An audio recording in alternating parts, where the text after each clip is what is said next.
ದಲಿತರ ಈ ರಾಜ್ಯದಲ್ಲಿ ನಂಬರ್ 1 ಅದಾರ. ಇಂದು ಡಿಕೆಶಿ ನೇತೃತ್ವದಲ್ಲಿ ಒಕ್ಕಲಿಗ ನಾಯಕರ ಸಭೆ. ನಾನು ಇನ್ನೂ ಓದ್ತಾ ಇದ್ದೀನಿ, ಅಧ್ಯಯನ ಮಾಡ್ತಾ ಇದ್ದೀನಿ. ಎಲ್ಲ ನಮ್ಮ ಶಾಸಕರುಗಳನ್ನು ಕರೆದಿದ್ದೀನಿ. ಅವರು ಕೂಡ ಚರ್ಚೆ ಮಾಡ್ತೀವಿ. ಚರ್ಚೆ ಮಾಡಿ ಎಲ್ಲರ ಗೌರವನ ಯಾವ ರೀತಿ ನಾವು ಕಾಪಾಡಬೇಕು, ಯಾರು ಮನಸ್ಸಿಗೂ ನೋಯಿಸಬಾರ್ದು, ಆ ರೀತಿ ನಾವು ಏನು ಸಲಹೆ ಕೊಡಬೇಕು. ಮುಂದಕ್ಕೆ ನಾವು ಇನ್ನೂ ಅಧ್ಯಯನ ಫುಲ್ ಮಾಡೋಕ್ಕಾಗಿಲ್ಲ ನನ್ನ ಕೈಲಿ. ನಾನು ಕೆಲವನ್ನೆಲ್ಲ ಕರೆದು ಒಪಿನಿಯನ್ ತೆಗೆದುಕೊಳ್ತೀನಿ, ಆಮೇಲೆ ಮಾತಾಡ್ತೀನಿ. ನಾವು ಜಾತಿ ಜನಗಣತಿಯನ್ನ ಒಪ್ಪುವುದಿಲ್ಲ. ಸರ್ 15 ಜಾತಿ ಗಣತಿ ಅಂತಲೇ ಬಿಡ್ಬೇಕಂದ್ರೆ ಇವತ್ತು ಜಾತಿ ಗಣತಿಯಲ್ಲಿ ಜಾತಿಗಳು ಜಾಸ್ತಿ ಆಗಿರ್ಬೋದು. ಬಟ್ ನಾವು 2015 ಮಾಡಿದ ಪ್ರಕಾರ ಇದು ಜಾತಿ ಗಣತಿ ಅಂತ ಬಿಟ್ಟರೆ ಅದು ಅರ್ಥ ಬರ್ತದೆ. ಆದರೂ ಸಹ 15ರಿಂದ ಈ 25ರವರೆಗೇನು 1:2 ಏನು ಜಾತಿ ಗಣತಿ ಇನ್ಕ್ರೀಸ್ ಏನು ಆಗಿರಲ್ಲ. ಯಾಕಂದರೆ ನಾನು ಉದಾಹರಣೆಗೆ ಸಾದ್ರ ಲಿಂಗಾಯತರು 67,000 ತೋರಿಸಿದ್ದಾರೆ. ನನ್ನ ಕಾನ್ಸ್ಟಿಟ್ಯೂನ್ಸಿಲಿ 67,000 ಜನ ಇದ್ದಾರೆ. ಉಳಿದಂಥ ಕಾನ್ಸ್ಟಿಟ್ಯೂನ್ಸಿಗಳು ಸುಮಾರು ಇದ್ದಾವೆ. ಒಂದು 4-5 ಡಿಸ್ಟಿಕ್ಕಲ್ಲಿ ನಮ್ಮ ಸಾಧುಲಿಂಗದ ಒಂದು ಪ್ರಾಬಲ್ಯ ಇರೋಂಥ ಕಾನ್ಸ್ಟಿಟ್ಯೂನ್ಸಿಗಳಿದೆ. ಅಲ್ಲೆಲ್ಲ ಇರೋದ್ರಿಂದ ಸ್ವಲ್ಪ ಚರ್ಚೆ ಮಾಡಿ ಬಿಡುಗಡೆ ಮಾಡಿದ್ರು ಒಳ್ಳೆಯದು. ಸದ್ಯ ಬಹಿರಂಗವಾಗಿರುವ ಅಂಕಿಅಂಶಗಳ ಪ್ರಕಾರವಾಗಿ ಕರ್ನಾಟಕದಲ್ಲಿ 72.25 ಲಕ್ಷ ಮುಸ್ಲಿಮರಿದ್ದು ರಾಜ್ಯದ ಒಟ್ಟು ಜನಸಂಖ್ಯೆಯಲ್ಲಿ 18.7% ಇನ್ನುಳಿದಂತೆ ಪರಿಶಿಷ್ಟ ಜಾತಿ 1 ಕೋಟಿ, ಪರಿಶಿಷ್ಟ ಪಂಗಡ 42 ಲಕ್ಷ, ಹಾಗೆ ಕುರುಬರು 44 ಲಕ್ಷ ಮತ್ತು ಬಣಜಿಗ 10 ಲಕ್ಷ, ಕ್ರಿಶ್ಚಿಯನ್ 9 ಲಕ್ಷ ಜನಸಂಖ್ಯೆ ಅಂತ ವರದಿ ನೀಡಿರುವುದು ಸದ್ಯ ಚರ್ಚೆಗೆ ಗ್ರಾಸವಾಗಿದೆ. Bureau report, republic Kannada. ಈ ಗಣತಿಗೆ ಸಂಬಂಧಪಟ್ಟ ಹಾಗೆ ಭಾಳಷ್ಟು ದೊಡ್ಡ ಚರ್ಚೆ ಆಗುತ್ತೆ. ಮೊನ್ನೆ ಕ್ಯಾಬಿನೆಟ್ನಲ್ಲಿ ಅದು ಮಂಡನೆ ಆಗಿದೆ. 1 ವಾರದ ಕಾಲಾವಧಿ, 17ನೇ ತಾರೀಕಿಗೆ ಒಬ್ಬೊಬ್ಬರು ಮಾಹಿತಿಗಳನ್ನು ಕೊಡಬೇಕಾಗುತ್ತೆ. ಲಿಂಗಾಯತರು ಮತ್ತು ಒಕ್ಕಲಿಗರು ಬಹಳ ಸಿಡಿದಿದ್ದರು ಇದರ ವಿರುದ್ಧ. ಆದರೆ ಅವರಿಗೆ ಪೂರಕವಾಗಿರುವಂತೆ ಕಂಡು ಬರ್ತಾ ಇದೆ. ಯಾವುದಕ್ಕೆ ಹೋರಾಟ ಅನ್ನೋದು ನನಗೆ ಬೇಕಾಗಿದೆ ಒಂದು. ಆಮೇಲೆ ಭಾಳ ತೊಂದರೆ ಆಗಿರೋದು ಹಿಂದುಳಿದ ವರ್ಗಗಳ ಪ್ರವರ್ಗ 2A 15% ಇದ್ದದ್ದು 10% ಆಗಿದೆ. ಪಾಪ ಇವರು ತುಂಬ ಲಾಭ ಆಗುತ್ತೆ ಅಂತ ಅಂದ್ಕೊಂಡಿದ್ರು. ಬನ್ನಿ ಇದರ ಬಗ್ಗೆ ಒಂದು ರಿಪೋರ್ಟ್ ಅದನ್ನು ಮಾತಾಡೋಣ.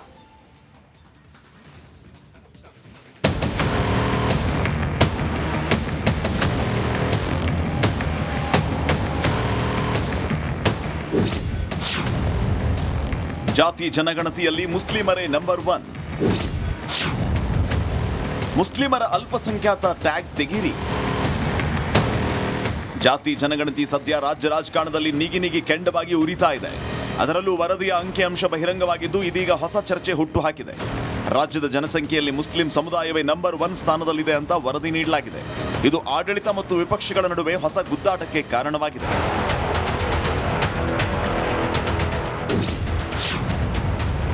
ರಾಜ್ಯದಲ್ಲಿ ಮುಸ್ಲಿಮರು ಅಲ್ಪಸಂಖ್ಯಾತರಲ್ಲ.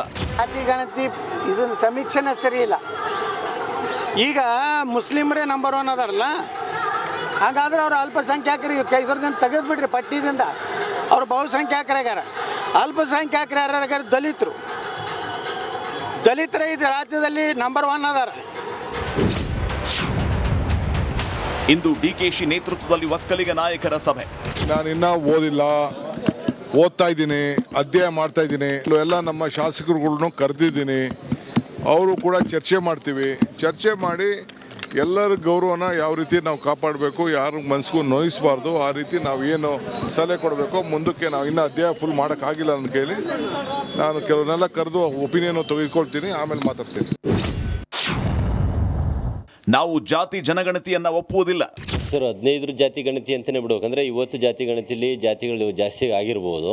ಬಟ್ ನಾವು 2015 ಮಾಡಿದ ಪ್ರಕಾರ ಇದು ಜಾತಿ ಗಣತಿ ಅಂತ ಬಿಟ್ಟರೆ ಅದು ಅರ್ಥ ಬರ್ತದೆ. ಆದರೂ ಸಹ 15ರಿಂದ ಈ 25ರವರೆಗೇನು 1:2 ಏನು ಜಾತಿ ಗಣತಿ ಇನ್ಕ್ರೀಸ್ ಏನು ಆಗಿರಲ್ಲ. ಯಾಕಂದರೆ ನಾನು ಉದಾಹರಣೆಗೆ ಸಾದ್ರ ಲಿಂಗಾಯತರು 67,000 ತೋರಿಸಿದ್ದಾರೆ. ನನ್ನ ಕಾನ್ಸ್ಟಿಟ್ಯೂನ್ಸಿಲಿ 67,000 ಜನ ಇದ್ದಾರೆ. ಉಳಿದಂಥ ಕಾನ್ಸ್ಟಿಟ್ಯೂನ್ಸಿಗಳು ಸುಮಾರು ಇದ್ದಾವೆ. ಒಂದು 4-5 ಡಿಸ್ಟಿಕ್ಕಲ್ಲಿ ನಮ್ಮ ಸಾಧುಲಿಂಗದ ಒಂದು ಪ್ರಾಬಲ್ಯ ಇರೋಂಥ ಕಾನ್ಸ್ಟಿಟ್ಯೂನ್ಸಿಗಳಿದೆ. ಅಲ್ಲೆಲ್ಲ ಇರೋದ್ರಿಂದ ಸ್ವಲ್ಪ ಚರ್ಚೆ ಮಾಡಿ ಬಿಡುಗಡೆ ಮಾಡಿದ್ರು ಒಳ್ಳೆಯದು. ಸದ್ಯ ಬಹಿರಂಗವಾಗಿರುವ ಅಂಕಿಅಂಶಗಳ ಪ್ರಕಾರವಾಗಿ ಕರ್ನಾಟಕದಲ್ಲಿ 72.25 ಲಕ್ಷ ಮುಸ್ಲಿಮರಿದ್ದು ರಾಜ್ಯದ ಒಟ್ಟು ಜನಸಂಖ್ಯೆಯಲ್ಲಿ 18.7% ಇನ್ನುಳಿದಂತೆ ಪರಿಶಿಷ್ಟ ಜಾತಿ 1 ಕೋಟಿ, ಪರಿಶಿಷ್ಟ ಪಂಗಡ 42 ಲಕ್ಷ, ಹಾಗೆ ಕುರುಬರು 44 ಲಕ್ಷ ಮತ್ತು ಬಣಜಿಗ 10 ಲಕ್ಷ, ಕ್ರಿಶ್ಚಿಯನ್ 9 ಲಕ್ಷ ಜನಸಂಖ್ಯೆ ಅಂತ ವರದಿ ನೀಡಿರುವುದು ಸದ್ಯ ಚರ್ಚೆಗೆ ಗ್ರಾಸವಾಗಿದೆ.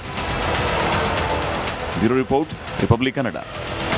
ಈ ಗಣತಿಗೆ ಸಂಬಂಧಪಟ್ಟ ಹಾಗೆ ಭಾಳಷ್ಟು ದೊಡ್ಡ ಚರ್ಚೆ ಆಗುತ್ತೆ. ಮೊನ್ನೆ ಕ್ಯಾಬಿನೆಟ್ನಲ್ಲಿ ಅದು ಮಂಡನೆ ಆಗಿದೆ. 1 ವಾರದ ಕಾಲಾವಧಿ, 17ನೇ ತಾರೀಕಿಗೆ ಒಬ್ಬೊಬ್ಬರು ಮಾಹಿತಿಗಳನ್ನು ಕೊಡಬೇಕಾಗುತ್ತೆ. ಲಿಂಗಾಯತರು ಮತ್ತು ಒಕ್ಕಲಿಗರು ಬಹಳ ಸಿಡಿದಿದ್ದರು ಇದರ ವಿರುದ್ಧ. ಆದರೆ ಅವರಿಗೆ ಪೂರಕವಾಗಿರುವಂತೆ ಕಂಡು ಬರ್ತಾ ಇದೆ. ಯಾವುದಕ್ಕೆ ಹೋರಾಟ ಅನ್ನೋದು ನನಗೆ ಬೇಕಾಗಿದೆ ಒಂದು. ಆಮೇಲೆ ಭಾಳ ತೊಂದರೆ ಆಗಿರೋದು ಹಿಂದುಳಿದ ವರ್ಗಗಳ ಪ್ರವರ್ಗ 2A 15% ಇದ್ದದ್ದು 10% ಆಗಿದೆ. ಪಾಪ ಇವರು ತುಂಬ ಲಾಭ ಆಗುತ್ತೆ ಅಂತ ಅಂದ್ಕೊಂಡಿದ್ರು. ಬನ್ನಿ ಇದರ ಬಗ್ಗೆ ಒಂದು ರಿಪೋರ್ಟ್ ಅದನ್ನು ಮಾತಾಡೋಣ.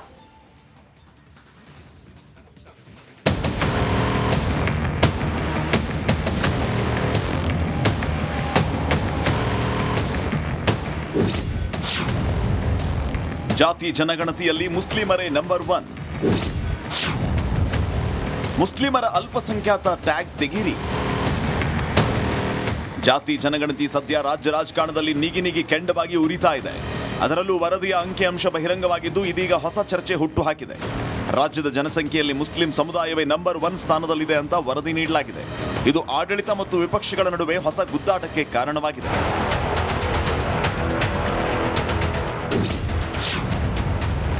ರಾಜ್ಯದಲ್ಲಿ ಮುಸ್ಲಿಮರು ಅಲ್ಪಸಂಖ್ಯಾತರಲ್ಲ. ಜಾತಿ ಗಣತಿ ಇದನ್ನ ಸಮೀಕ್ಷೆನೇ ಸರಿ ಇಲ್ಲ. ಈಗ ಮುಸ್ಲಿಮರೇ ನಂಬರ್ 1 ಅದಾರಲ್ಲ, ಹಾಗಾದ್ರೆ ಅವ್ರು ಅಲ್ಪಸಂಖ್ಯಾತರಿಗೆ ಇದ್ರದಿಂದ ತೆಗೆದುಬಿಡ್ರಿ ಪಟ್ಟಿದಿಂದ. ಅವ್ರು ಬಹುಸಂಖ್ಯಾತರಾಗ್ಯಾರ. ಅಲ್ಪಸಂಖ್ಯಾತರು ಯಾರ್ಯಾರ? ದಲಿತರೇ ಇದು ರಾಜ್ಯದಲ್ಲಿ ನಂಬರ್ 1 ಅದಾರ. ಇಂದು ಡಿಕೆಶಿ ನೇತೃತ್ವದಲ್ಲಿ ಒಕ್ಕಲಿಗ ನಾಯಕರ ಸಭೆ. ನಾನಿನ್ನ ಓದಿಲ್ಲ, ಓದ್ತಾ ಇದ್ದೀನಿ, ಅಧ್ಯಯನ ಮಾಡ್ತಾ ಇದ್ದೀನಿ. ಎಲ್ಲ ನಮ್ಮ ಶಾಸಕರುಗಳ್ನು ಕರೆದಿದ್ದೀನಿ. ಅವರು ಕೂಡ ಚರ್ಚೆ ಮಾಡ್ತೀವಿ. ಚರ್ಚೆ ಮಾಡಿ ಎಲ್ಲರ ಗೌರವನ ಯಾವ ರೀತಿ ನಾವು ಕಾಪಾಡಬೇಕು, ಯಾರು ಮನಸ್ಸಿಗೂ ನೋಯಿಸಬಾರ್ದು, ಆ ರೀತಿ ನಾವು ಏನು ಸಲಹೆ ಕೊಡಬೇಕು. ಮುಂದಕ್ಕೆ ನಾವು ಇನ್ನೂ ಅಧ್ಯಯನ ಫುಲ್ ಮಾಡೋಕ್ಕಾಗಿಲ್ಲ ನನ್ನ ಕೈಲಿ. ನಾನು ಕೆಲವನ್ನೆಲ್ಲ ಕರೆದು ಒಪಿನಿಯನ್ ತೆಗೆದುಕೊಳ್ತೀನಿ, ಆಮೇಲೆ ಮಾತಾಡ್ತೀನಿ. ನಾವು ಜಾತಿ ಜನಗಣತಿಯನ್ನ ಒಪ್ಪುವುದಿಲ್ಲ. ಸರ್ 15 ಜಾತಿ ಗಣತಿ ಅಂತಲೇ ಬಿಡ್ಬೇಕು. ಅಂದರೆ ಇವತ್ತು ಜಾತಿ ಗಣತಿಲಿ ಜಾತಿಗಳು ಜಾಸ್ತಿ ಆಗಿರ್ಬೋದು, ಬಟ್ ನಾವು 2015 ಮಾಡಿದ ಪ್ರಕಾರ ಇದು ಜಾತಿ ಗಣತಿ ಅಂತ ಬಿಟ್ಟರೆ ಅದು ಅರ್ಥ ಬರ್ತದೆ. ಆದರೂ ಸಹ 15ರಿಂದ ಈ 25ರವರೆಗೇನು 1:2 ಏನು ಜಾತಿ ಗಣತಿ ಇನ್ಕ್ರೀಸ್ ಏನು ಆಗಿರಲ್ಲ. ಯಾಕಂದರೆ ನಾನು ಉದಾಹರಣೆಗೆ ಸಾದ್ರ ಲಿಂಗಾಯತರು 67,000 ತೋರಿಸಿದ್ದಾರೆ. ನನ್ನ ಕಾನ್ಸ್ಟಿಟ್ಯೂನ್ಸಿಲಿ 67,000 ಜನ ಇದ್ದಾರೆ. ಉಳಿದಂಥ ಕಾನ್ಸ್ಟಿಟ್ಯೂನ್ಸಿಗಳು ಸುಮಾರು ಇದ್ದಾವೆ. ಒಂದು 4-5 ಡಿಸ್ಟಿಕ್ಕಲ್ಲಿ ನಮ್ಮ ಸಾಧುಲಿಂಗದ ಒಂದು ಪ್ರಾಬಲ್ಯ ಇರೋಂಥ ಕಾನ್ಸ್ಟಿಟ್ಯೂನ್ಸಿಗಳಿದೆ. ಅಲ್ಲೆಲ್ಲ ಇರೋದ್ರಿಂದ ಸ್ವಲ್ಪ ಚರ್ಚೆ ಮಾಡಿ ಬಿಡುಗಡೆ ಮಾಡಿದ್ರು ಒಳ್ಳೆಯದು. ಸದ್ಯ ಬಹಿರಂಗವಾಗಿರುವ ಅಂಕಿಅಂಶಗಳ ಪ್ರಕಾರವಾಗಿ ಕರ್ನಾಟಕದಲ್ಲಿ 72.25 ಲಕ್ಷ ಮುಸ್ಲಿಮರಿದ್ದು ರಾಜ್ಯದ ಒಟ್ಟು ಜನಸಂಖ್ಯೆಯಲ್ಲಿ 18.7% ಇನ್ನುಳಿದಂತೆ ಪರಿಶಿಷ್ಟ ಜಾತಿ 1 ಕೋಟಿ, ಪರಿಶಿಷ್ಟ ಪಂಗಡ 42 ಲಕ್ಷ, ಹಾಗೆ ಕುರುಬರು 44 ಲಕ್ಷ ಮತ್ತು ಬಣಜಿಗ 10 ಲಕ್ಷ, ಕ್ರಿಶ್ಚಿಯನ್ 9 ಲಕ್ಷ ಜನಸಂಖ್ಯೆ ಅಂತ ವರದಿ ನೀಡಿರುವುದು ಸದ್ಯ ಚರ್ಚೆ. ದಲಿತರೇ ಇದು ರಾಜ್ಯದಲ್ಲಿ ನಂಬರ್ 1 ಅದಾರ. ಇಂದು ಡಿಕೆಶಿ ನೇತೃತ್ವದಲ್ಲಿ ಒಕ್ಕಲಿಗ ನಾಯಕರ ಸಭೆ. ನಾನಿನ್ನ ಓದಿಲ್ಲ, ಓದ್ತಾ ಇದ್ದೀನಿ, ಅಧ್ಯಯನ ಮಾಡ್ತಾ ಇದ್ದೀನಿ. ಎಲ್ಲ ನಮ್ಮ ಶಾಸಕರುಗಳ್ನು ಕರೆದಿದ್ದೀನಿ. ಅವರು ಕೂಡ ಚರ್ಚೆ ಮಾಡ್ತೀವಿ. ಚರ್ಚೆ ಮಾಡಿ ಎಲ್ಲರ ಗೌರವನ ಯಾವ ರೀತಿ ನಾವು ಕಾಪಾಡಬೇಕು, ಯಾರು ಮನಸ್ಸಿಗೂ ನೋಯಿಸಬಾರ್ದು, ಆ ರೀತಿ ನಾವು ಏನು ಸಲಹೆ ಕೊಡಬೇಕು. ಮುಂದಕ್ಕೆ ನಾವು ಇನ್ನೂ ಅಧ್ಯಯನ ಫುಲ್ ಮಾಡೋಕ್ಕಾಗಿಲ್ಲ ನನ್ನ ಕೈಲಿ. ನಾನು ಕೆಲವನ್ನೆಲ್ಲ ಕರೆದು ಒಪಿನಿಯನ್ ತೆಗೆದುಕೊಳ್ತೀನಿ, ಆಮೇಲೆ ಮಾತಾಡ್ತೀನಿ. ನಾವು ಜಾತಿ ಜನಗಣತಿಯನ್ನ ಒಪ್ಪುವುದಿಲ್ಲ.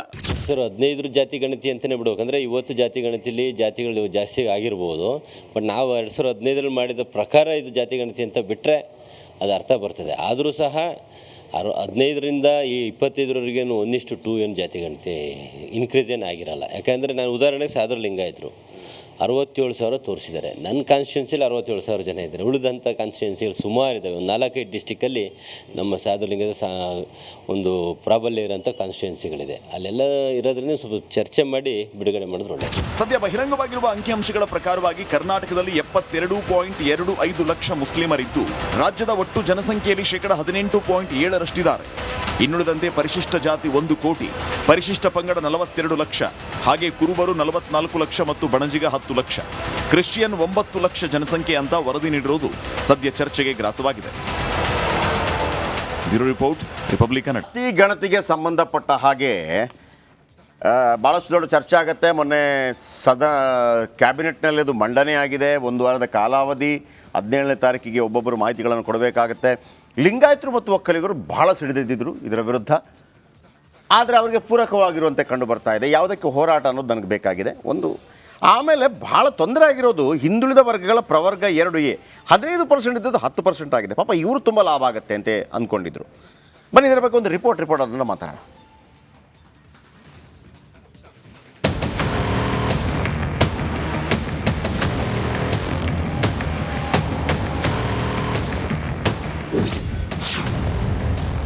ಜಾತಿ ಜನಗಣತಿಯಲ್ಲಿ ಮುಸ್ಲಿಮರೇ ನಂಬರ್ 1. ಮುಸ್ಲಿಮರ ಅಲ್ಪಸಂಖ್ಯಾತ ಟ್ಯಾಗ್ ತೆಗೀರಿ. ಜಾತಿ ಜನಗಣತಿ ಸದ್ಯ ರಾಜ್ಯ ರಾಜಕಾರಣದಲ್ಲಿ ನಿಗಿ ಕೆಂಡವಾಗಿ ಉರಿತಾ ಇದೆ. ಅದರಲ್ಲೂ ವರದಿಯ ಅಂಕಿಅಂಶ ಬಹಿರಂಗವಾಗಿದ್ದು ಇದೀಗ ಹೊಸ ಚರ್ಚೆ ಹುಟ್ಟುಹಾಕಿದೆ. ರಾಜ್ಯದ ಜನಸಂಖ್ಯೆಯಲ್ಲಿ ಮುಸ್ಲಿಂ ಸಮುದಾಯವೇ ನಂಬರ್ 1 ಸ್ಥಾನದಲ್ಲಿದೆ ಅಂತ ವರದಿ ನೀಡಲಾಗಿದೆ. ಇದು ಆಡಳಿತ ಮತ್ತು ವಿಪಕ್ಷಗಳ ನಡುವೆ ಹೊಸ ಗುದ್ದಾಟಕ್ಕೆ ಕಾರಣವಾಗಿದೆ.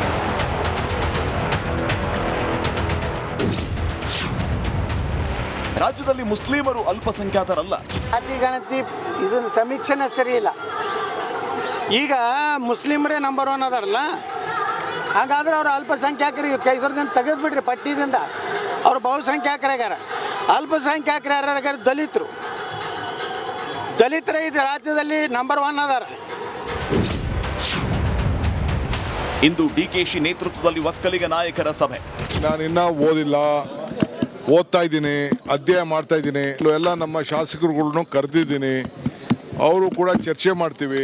ಚರ್ಚೆ ಮಾಡಿ ಎಲ್ಲರ ಗೌರವನ ಯಾವ ರೀತಿ ನಾವು ಕಾಪಾಡಬೇಕು, ಯಾರ ಮನಸ್ಸಿಗೂ ನೋಯಿಸಬಾರ್ದು, ಆ ರೀತಿ ನಾವು ಏನು ಸಲಹೆ ಕೊಡಬೇಕು. ಮುಂದಕ್ಕೆ ನಾವು ಇನ್ನೂ ಅಧ್ಯಯನ ಫುಲ್ ಮಾಡೋಕ್ಕಾಗಿಲ್ಲ ನನ್ನ ಕೈಲಿ. ನಾನು ಕೆಲವನ್ನೆಲ್ಲ ಕರೆದು ಒಪಿನಿಯನ್ ತೆಗೆದುಕೊಳ್ತೀನಿ, ಆಮೇಲೆ ಮಾತಾಡ್ತೀನಿ. ನಾವು ಜಾತಿ ಜನಗಣತಿಯನ್ನ ಒಪ್ಪುವುದಿಲ್ಲ. ಸರ್ 15 ಜಾತಿ ಗಣತಿ ಅಂತಲೇ ಬಿಡ್ಬೇಕಂದ್ರೆ ಇವತ್ತು ಜಾತಿ ಗಣತಿಲಿ ಜಾತಿಗಳು ಜಾಸ್ತಿ ಆಗಿರ್ಬೋದು. ಬಟ್ ನಾವು 2015 ಮಾಡಿದ ಪ್ರಕಾರ ಇದು ಜಾತಿ ಗಣತಿ ಅಂತ ಬಿಟ್ಟರೆ ಅದು ಅರ್ಥ ಬರ್ತದೆ. ಆದರೂ ಸಹ 15ರಿಂದ ಈ 25ರವರೆಗೇನು 1:2 ಏನು ಜಾತಿ ಗಣತಿ ಇನ್ಕ್ರೀಸ್ ಏನು ಆಗಿರಲ್ಲ. ಯಾಕಂದರೆ ನಾನು ಉದಾಹರಣೆಗೆ ಸಾದ್ರ ಲಿಂಗಾಯತರು 67,000 ತೋರಿಸಿದ್ದಾರೆ. ನನ್ನ ಕಾನ್ಸ್ಟಿಟ್ಯೂನ್ಸಿಲಿ 67,000 ಜನ ಇದ್ದಾರೆ. ಉಳಿದಂಥ ಕಾನ್ಸ್ಟಿಟ್ಯೂನ್ಸಿಗಳು ಸುಮಾರು ಇದ್ದಾವೆ. ಒಂದು 4-5 ಡಿಸ್ಟಿಕ್ಕಲ್ಲಿ ನಮ್ಮ ಸಾಧುಲಿಂಗದ ಒಂದು ಪ್ರಾಬಲ್ಯ ಇರೋಂಥ ಕಾನ್ಸ್ಟಿಟ್ಯೂನ್ಸಿಗಳಿದೆ. ಅಲ್ಲೆಲ್ಲ ಇರೋದ್ರಿಂದ ಸ್ವಲ್ಪ ಚರ್ಚೆ ಮಾಡಿ ಬಿಡುಗಡೆ ಮಾಡಿದ್ರು ಒಳ್ಳೆ. ಸದ್ಯ ಬಹಿರಂಗವಾಗಿರುವ ಅಂಕಿಅಂಶಗಳ ಪ್ರಕಾರವಾಗಿ ಕರ್ನಾಟಕದಲ್ಲಿ 72.25 ಲಕ್ಷ ಮುಸ್ಲಿಮರಿದ್ದು ರಾಜ್ಯದ ಒಟ್ಟು ಜನಸಂಖ್ಯೆಯಲ್ಲಿ 18.7% ಇನ್ನುಳಿದಂತೆ ಪರಿಶಿಷ್ಟ ಜಾತಿ 1 ಕೋಟಿ, ಪರಿಶಿಷ್ಟ ಪಂಗಡ 42 ಲಕ್ಷ, ಹಾಗೆ ಕುರುಬರು 44 ಲಕ್ಷ ಮತ್ತು ಬಣಜಿಗ 10 ಲಕ್ಷ, ಕ್ರಿಶ್ಚಿಯನ್ 9 ಲಕ್ಷ ಜನಸಂಖ್ಯೆ ಅಂತ ವರದಿ ನೀಡಿರುವುದು ಸದ್ಯ ಚರ್ಚೆಗೆ ಗ್ರಾಸವಾಗಿದೆ. Bureau report, republic Kannada.